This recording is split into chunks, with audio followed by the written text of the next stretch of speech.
Analyser, revoir un mouvement sur un market profile, un volume profile, permet d'identifier les zones de liquidité, les déséquilibres et la réaction du prix face au volume échangé. C'est grâce au replay que tu pourras affiner ta lecture des comportements institutionnels, repérer les opportunités manquées et ajuster ta stratégie en fonction des zones de valeur et des niveaux de support-résistance.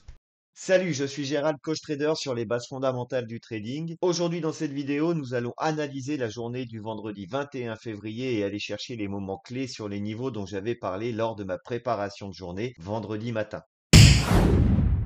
Sans plus attendre, voyons ensemble les niveaux annoncés lors de ma vidéo. J'avais commencé par t'expliquer que le Nasdaq peut faire entre 800 et 2500 ticks par jour. De ce fait, je t'avais proposé trois scénarios possibles. Un scénario haussier, partant du plus bas de la séance asiatique et allant rechercher les plus hauts historiques du Nasdaq, ce qui nous a mené environ sur un range de 1400 ticks. Évidemment, en cassant ces niveaux les plus hauts, le Nasdaq aurait pu aller beaucoup plus loin, mais après c'est l'inconnu, nous n'avons plus de niveaux sur lesquels nous appuyer. Un deuxième scénario, celui-ci sur un mouvement baissier partant du plus haut de la séance asiatique, allant rechercher cette zone de fort volume, rassemblant 5 journées de range en une, et pouvant en cas de fort mouvement baissier, venir casser cette zone et poursuivre son mouvement sur la zone suivante délimitée par cette VVAL et ce LVN de ces 5 journées condensées. C'était environ 2000 ticks. Alors nous constaterons évidemment en fin de journée que nous étions plus proches des 2300-2400 ticks. Et enfin, peut-être le plus compliqué des trois, un scénario d'une journée équilibrée. Alors pourquoi le plus compliqué? Car dans une journée équilibrée, le marché peut te proposer un mouvement directionnel dans un sens, s'appuyer sur n'importe quel des niveaux que tu auras repérés au préalable et effectuer une rotation d'enchères pour retourner chercher l'opposé du mouvement précédent. C'est un peu d'ailleurs ce que le marché nous a proposé la veille, le jeudi 20 février, en venant rebondir sur ce VPOC de cette journée du 13 février et retraçant ainsi une bonne partie du mouvement de 15h30. Maintenant, si je regarde le volume profile de la journée complète de ce jeudi 20 février, eh bien nous sommes bien dans une journée équilibrée. Alors, pour commencer, je vais merger cette journée du 20 février avec les 4 jours précédents déjà condensés entre eux afin de retrouver les grosses zones d'intervention. Ainsi, nous retrouvons cette belle zone d'équilibre délimitée par cette VVAL et cette VVAH. Et j'attire ton attention sur cette zone de HVN avec ce VPOC que nous retrouvons au plein milieu de cette zone d'équilibre. Alors maintenant, je peux venir tracer ces zones d'intervention sur ces gros niveaux. Donc on retrouve cette VVAL avec ce LVN, puis cette week low qui s'est formée durant la séance asiatique, cette week high, cette petite zone qui se retrouve à l'intérieur de cette grosse zone de HVN, qui nous montre par ailleurs que le marché a déjà tenté au cours de cette séance asiatique de venir rechercher cette zone de fort volume. Donc forcément on retrouve cette zone de HVN avec son VPOC de ces 5 derniers jours condensés, puis cette VVH qui est le niveau de cette zone d'équilibre de ces 5 derniers jours condensés. Alors maintenant que nous avons vu ces différents niveaux, nous allons voir quelle a été la réaction du marché. Nous allons donc splitter, découper le market profile pour bien se rendre compte des volumes qui se sont échangés à l'intérieur de ces mouvements. Analyser et comprendre, c'est cela qui va nous permettre d'enrichir notre compréhension du marché, d'améliorer nos stratégies de trading. Alors première chose, déjà lorsque j'arrive le matin, ce que je fais, c'est d'analyser le volume profile de la séance asiatique. Pour cela, je vais splitter le reste de la journée de la séance asiatique. Et regarde, nous avons un TPO profile et un volume profile en parfait équilibre. Les VA et VVA sont parfaitement alignés avec un POC et un VPOC aussi parfaitement alignés. On retrouve bien sur les hauts de carnet beaucoup de vendeurs agressifs et sur le bas de carnet beaucoup d'acheteurs agressifs. Dans un cas comme celui-ci, nous pouvons nous attendre à une forte cassure de ce range. Et c'est exactement ce que le marché a voulu nous faire croire lorsqu'à l'ouverture du TPOC, dès 9h, il est parti fortement en baisse rechercher cette zone de week low, la casser et venir rebondir sur la VVAL de cette grosse zone d'équilibre de ces 5 derniers jours. Alors splittons le TPOC du reste de la journée et analysons ce mouvement. En tout cas, qu'est-ce qu'on peut constater? Bon, on a cassé la wick de la séance asiatique, mais notre zone sur la VVAL a très bien fonctionné, hein. Vraiment, on est venu taper dessus et on est reparti à la hausse. Derrière, alors, on ouvre ce TPOD.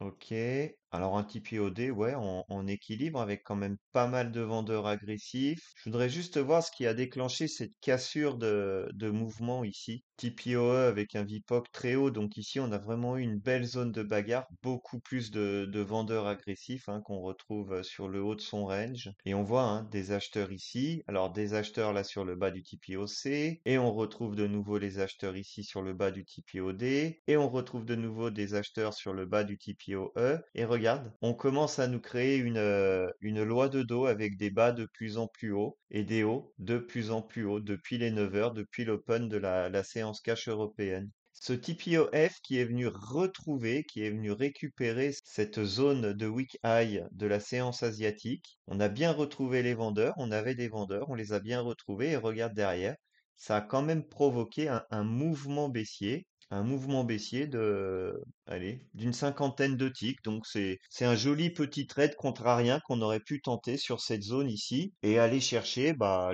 quoi, peut-être 30, 40 ticks, pourquoi pas. Ensuite, on retrouve un petit range. Et là, ce Tipeee Oka, par contre, alors lui, il fait mal. Et tu vois, ça, c'est quelque chose que tu dois connaître, que tu dois savoir. Sur des HVN comme ça, des grosses zones de volume, pareil sur les LVN, sur les gros creux de volume, bah parfois le marché pour pouvoir casser ces niveaux-là, donc tu peux éventuellement les anticiper. Si j'avais vu tous ces vendeurs au carnet, il est clair que j'aurais pas joué de trade vendeur ici sur ce niveau de prix, car en cas d'absorption, et c'est exactement ce qui s'est passé, regarde comment les vendeurs ont tenté de défendre toute cette zone, et pourtant le marché n'a cessé que de monter à la hausse. Et ben c'est ça justement, c'est comme ça qu'on va casser des grosses zones, c'est comme ça qu'on va casser des gros niveaux. C'est en absorbant. Donc là pour le coup, c'est un fort mouvement haussier. Comment il s'est fait?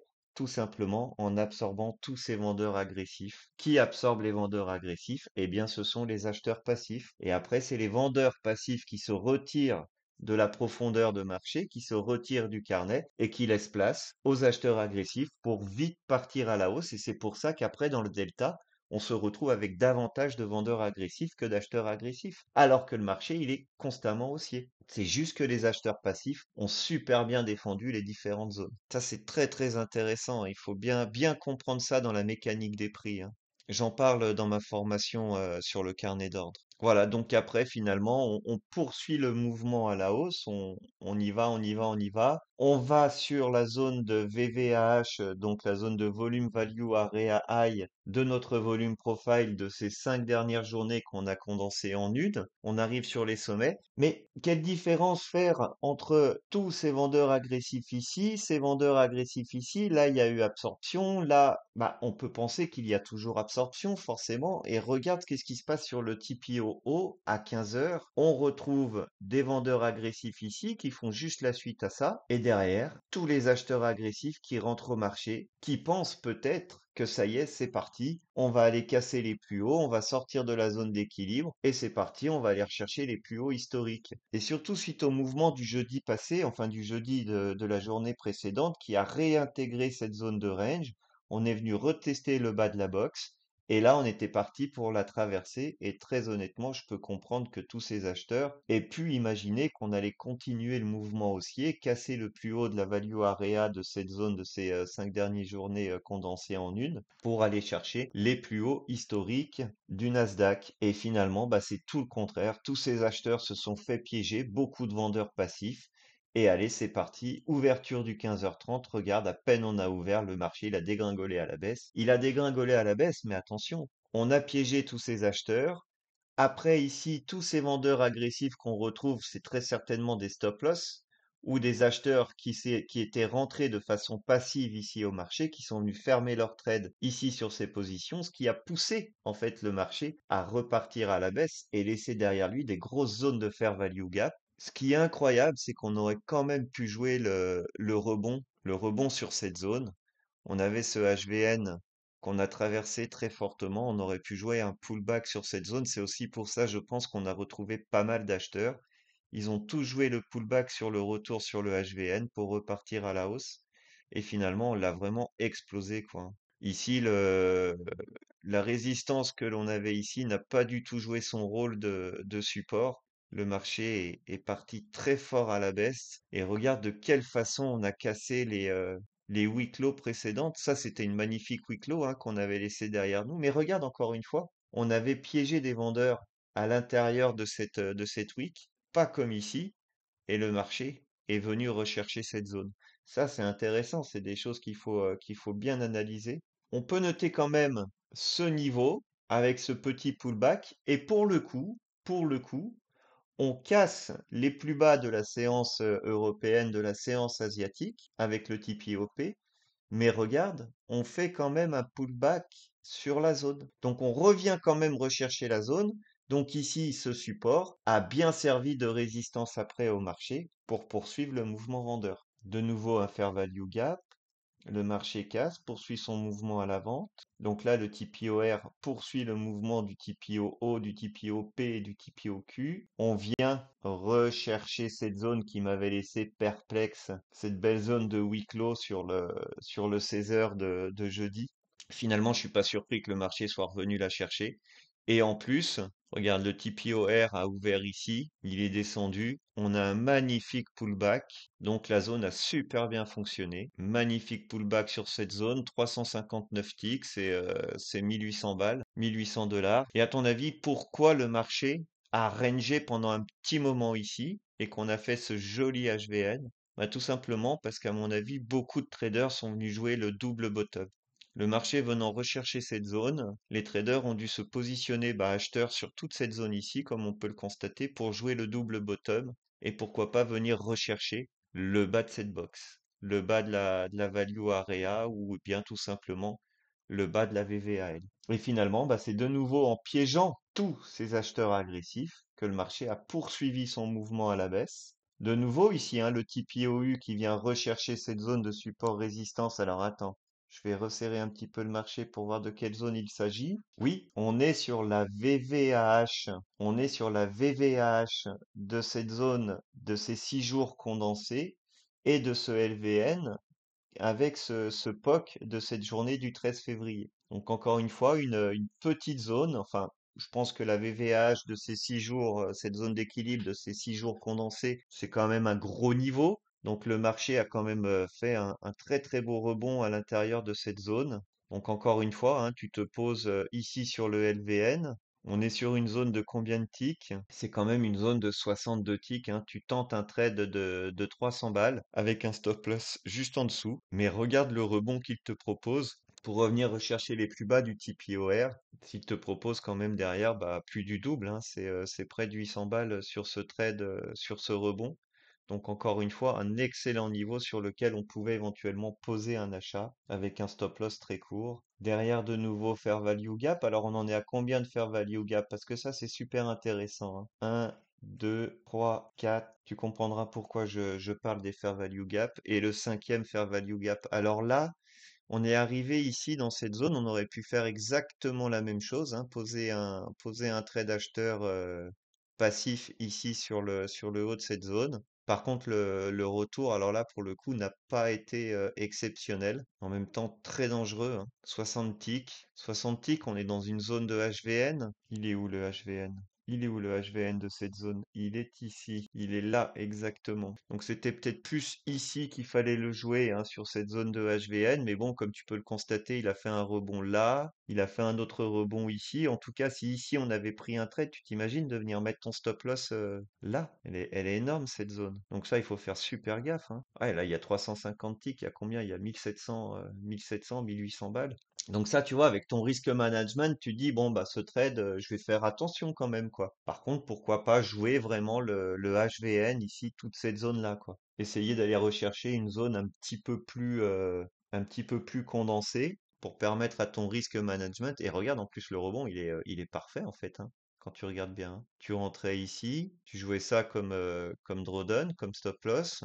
Alors après, il faut voir à quel moment le retour s'est fait aussi, hein, parce que l'ouverture du TPO W, il s'est fait là. Il est venu rechercher la zone. L'ouverture du TPO X, il est là, hein. Là, pour le coup, on ne sait pas si le marché, il a fait ça d'abord et puis parti à la baisse après, ou s'il est venu à la baisse, reparti à la hausse, et puis, tu vois, il aurait très bien pu taper ton stop loss, faire un petit mouvement, repartir à la hausse, revenir à la baisse. On n'en sait rien finalement, hein. Ça, il nous faudrait un chart pour pouvoir mieux l'élucider. Mais bon, en tout cas, il y avait du rebond à aller chercher sur cette zone, c'est sûr, avant de casser les plus bas. Et là, pour le coup, donc une ouverture du TPOA. Donc on sait quand même que le TPOX, bah, c'est fermé ici sur le bas, étant donné qu'on a l'open du TPOA minuscule ici sur ces niveaux de prix. Et là, comme je te l'avais dit lors de la séance du matin même, qu'on avait la possibilité. Alors moi, très honnêtement, hein, quand j'ai une grosse zone de HVN comme ça, généralement ça stoppe quand même bien le marché. Là, pour le coup, pas du tout. Mais on avait dit que selon un mouvement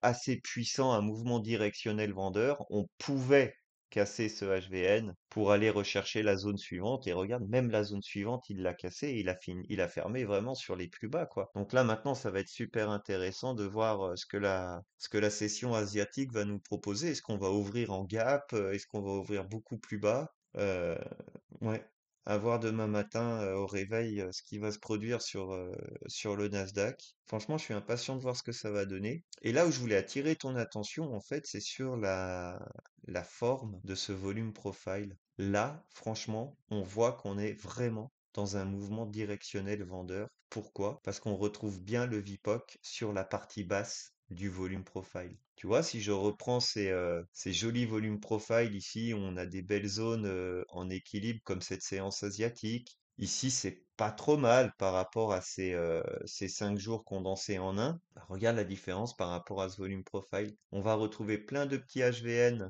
au milieu du volume profile. Ici, un gros volume profile. Franchement, ce double bottom, je pense qu'il a vraiment, vraiment attiré du monde. Plein de petits HVN, plein de petits HVN. Et puis finalement, voilà, on arrive en fin de journée. Et c'est là qu'on commence à retrouver des acheteurs agressifs. Et regarde, tu vois, la VVH, elle est là-haut, mais en vérité, la VVH, elle aurait pu se retrouver ici, hein. Enfin, d'ailleurs, pour moi, la VVH, elle est là, hein. Fais voir si on fait un split là pour voir comme ça. Ouais, voilà, tu vois. Elle est au milieu des vendeurs agressifs et des acheteurs agressifs, quoi. Et voilà. Et là, le marché a retrouvé son équilibre ici sur ces niveaux de prix. C'est pour ça que je te dis que ça va être super intéressant de voir demain matin comment la séance asiatique va ouvrir, si on va faire un gap vendeur, si elle va tenter d'aller rechercher les plus hauts, comment vont réagir ces différentes zones de support qu'on avait repérées, est-ce qu'on va pouvoir les utiliser comme des résistances maintenant? On va voir, on va voir. En tout cas, bah, je te donne rendez-vous demain matin pour l'analyse, pour aller rechercher les niveaux pour ce lundi 24 février, quoi. En tout cas, il y a de sacrés fair value gap à aller refermer, hein. Eh bien, j'espère que cette vidéo t'aura plu, cette petite analyse sur cette journée du vendredi 21 février. Nous sommes venus rechercher quasiment tous les mouvements sur tous les niveaux que j'avais pu analyser vendredi matin. Comme tu as pu le constater, il est très important de bien préparer ta séance de trading. Fixe-toi toujours ces trois types de scénarios, un mouvement directionnel haussier, un mouvement directionnel baissier et un mouvement en équilibre. Après, le marché, lui, invalidera les scénarios les uns après les autres. N'hésite pas à splitter tes différentes séances économiques, la séance asiatique, la séance européenne et la séance américaine, de toujours contrôler ton calendrier économique. Allez, je te souhaite une très bonne soirée et je te dis à demain. Rendez-vous pour l'analyse sur les niveaux de ce lundi 24 février.